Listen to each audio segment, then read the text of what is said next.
வணக்கம் உறவுகளே, நமக்கான அரசியல் யூடியூப் சேனலை சப்ஸ்கிரைப் பண்ணாதவங்க சப்ஸ்கிரைப் பண்ணிக்கோங்க. சிவகங்கை மாவட்டம் திருப்புவனம் மணப்புறத்தில் நடந்தது, ஒரு கொலை நடந்துச்சு. கொலை தான் அது. ஏன்னா இன்னைக்கு அந்த காணொலியை பார்த்துட்டு உண்மையிலேயே மனசெல்லாம் பதப்பதப்பா இருக்கு. யாருக்கா இருந்தாலும் உண்மையிலேயே அதை ஏற்க முடியாது, மன்னிக்க முடியாதுன்ற மாதிரி இருக்க. உண்மையிலேயே அந்த நிதானத்துல அந்த பையனை போட்டு அடிச்சாங்களா, இல்ல அவங்க ஏதாச்சும் கஞ்சா ஏதாவது வேற ஏதாச்சும் போதைப் பொருளை பயன்படுத்தி அடிச்சாங்கன்ற சந்தேகம் வருது. உண்மையிலே இவ்வளவு மாட்டடிக்கிற மாதிரி அடியா, மனசே கொலை நடுங்கிற மாதிரி இருக்கு. காவல்துறைக்கு கொஞ்சமாச்சும் ஈவு இறக்க வேணும். முதல்ல சக மனிதனை விசாரிக்கலாம், ஆனா இவ்வளவு மோசமான விசாரிக்க கூடாது. இப்ப இதனால என்ன ஆச்சுன்னாக்க, ஏதோ மேல அதிகாரி சொல்லிட்டாரு, உத்தரவிட்டாரு, ஒரு ப்ரெஷரு அப்படின்னு நீங்க செஞ்சுட்டீங்க. இன்னைக்கு உங்க சைடு 5 குடும்பம் நடுத்தருவில் நிக்குது. ஒருத்தனை இழந்து இந்த குடும்பம் நடுத்தருவில் நிக்குது. 2 சைடும் பாதிப்பாயிருக்கு. நிதானம் இல்லாம நம்ம போலீஸ்னா நம்ம என்ன வேணாலும் செய்யலாம், எப்படி வேணாலும் தப்பிச்சுக்கலாம். இங்க பரவலா எல்லா பக்கத்துமே இது நடக்குது. இது உடனே என்ன நடக்கும்? ஆயுதப்படைக்கு மாத்துவாங்க. இன்னும் வீரமா போய் வாடா அப்படின்ற மாதிரி. இல்லைன்னா தற்காலிக பணி நீக்கம். ஒரு பாமரை இந்த தவறை பண்ணிட்டான், அவனை ஜெயில போடுவீங்களா, இல்ல நீ கொஞ்ச நாள் போய் கேரளா பக்கத்து போய் இருந்துட்டு வாப்பா, ஆந்திரா பக்கத்து போய் இருந்துட்டு வாப்பா, கர்நாடகாவில் போய் இருந்துட்டு வாப்பா அப்படின்னு அரசாங்கம் சொல்லுமா?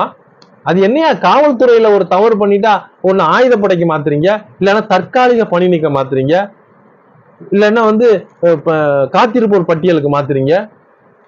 பாமரை செஞ்சா இதை செஞ்சிருவீங்களா? நீங்க அரசாங்கம் செய்யுமா? உடனே ஜெயிலுக்குள்ள தூக்கி போடாதா? தயவு செய்து இந்த காவல்துறைக்கு தயவு செய்து நீங்க ஜெயிலுக்கு போடாதீங்க, வேலையெல்லாம் விட்டு அனுப்பாதீங்க, எதையுமே செய்யாதீங்க.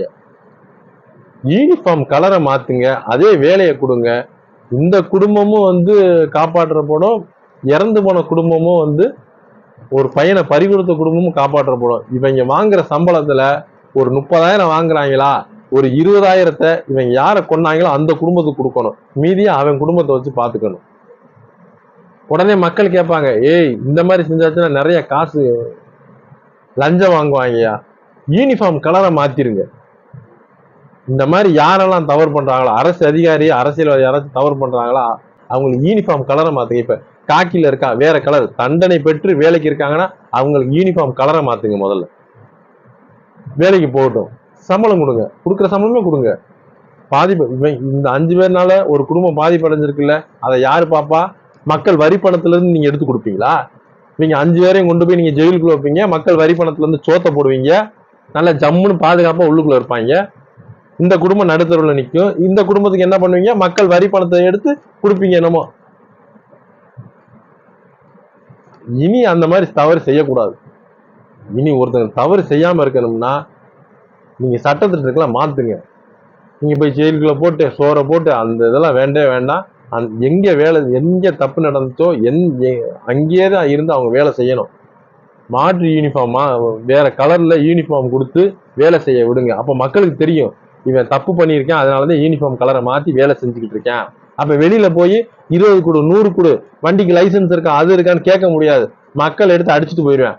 ஏன்டா ஏற்கனவே தப்பு பண்ணிதான் உன்னை இந்த நிலைமை கொண்டு நிறுத்திருக்காங்க, திருப்பி லஞ்சம் வாங்குறியா, அதிகாரம் பண்றியா அப்படின்னு நீங்க உங்களுடைய சட்டத்திட்டங்களை மாத்தி வந்தீங்கன்னா ஒரு மாறுதல் வரும், பயம் வரும், எல்லாருக்கும் பயம் வரும். இப்ப வேலைக்கு போகும்போதே வீட்டுல சொல்லிடுவாங்க, ஐயா சாமி ஏதாச்சும் விசாரிக்க சொன்னா விசாரிச்சு கொண்டு போய் பத்திரமா கொண்டு போய் விட்டுட்டு வந்துரு. நீ எவனையாச்சும் அடிச்சு கொண்டு போட்டு சம்பளத்தை எல்லாம் அங்கே கொடுத்துட்டு வந்துட்டு இருக்காத, நம்ம குடும்பம் நடுத்தருவில் நிற்கும், என் பொண்டாட்டி பிள்ளையெல்லாம் நடுத்தருவில் நிற்கும் அப்படின்னு வீட்லயே புத்திமதி சொல்லி அனுப்புற நிலைமை வந்துடும். நீங்க சட்டத்திட்டங்களை மாத்தினா மட்டும்தான் இது போன்ற தவறுகளை நீங்க ரொம்ப கடுமையாவெல்லாம் நீங்க தண்டனைகள் கொடுக்க வேண்டாம். இங்க ஒண்ணு நடக்கல, கடுமையா தண்டனை கொடுத்து என்ன மாற்றங்கள் வந்திருக்கீங்க? சென்டிமெண்ட் அடிக்கணும், எங்க அடிச்சா எங்க வலிக்குமோ அப்படிதான் அடிக்கணும். நீங்க மாசம் மாசம் சம்பளம் வாங்கி அங்கே கொஞ்சம் கொடுத்து நீங்க கொண்டு வந்தா யாரு ஏத்துப்பாங்களா எவனாச்சும்? அப்ப குடும்பம் பாதிப்புள்ளானாதான் மட்டும்தான் இவர்கள் திருந்துறதுக்கு ஒரு வாய்ப்பு வரும். அதனால நீங்க தயவு செய்து சட்டத்திட்டங்களை மாத்தினா மட்டும்தான் இது இது போல தவறுகள் மக்களை காப்பாற்ற முடியும். நன்றி.